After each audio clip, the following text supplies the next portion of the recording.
The approach that we took in our military formations is one of focusing on leader development.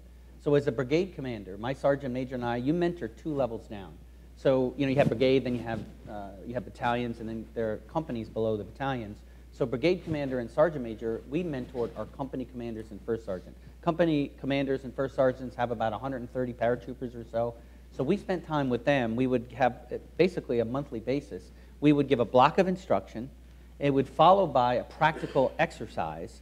And then after the practical exercise, the mentors would then give feedback on how well they did. And then there would be opportunity to reset and do it again.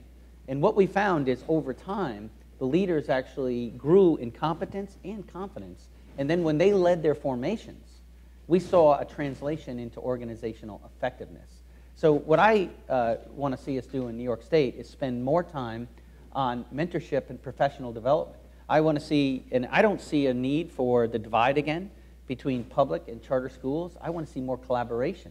We got to stop sending people deep into debt for some job that may or may not exist when they get out. That's just a bad model. I mean, the number of kids I meet who are living at home with how many people got a kid living at home with them who right? I mean, because college debt is so high that kids can't start households, they can't buy a car, they can't do the kinds of things that you all did or your parents did.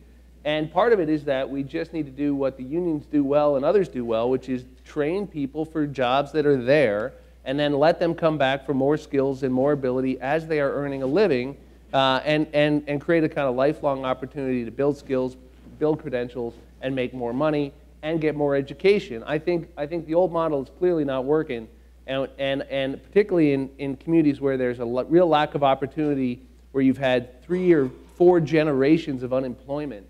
Unless you are linking, in the small cities I represent, unless you are linking that early education, that high school education to future employment and apprenticeship, you're not going to get anywhere.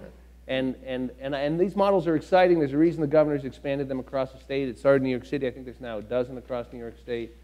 We should do more of that.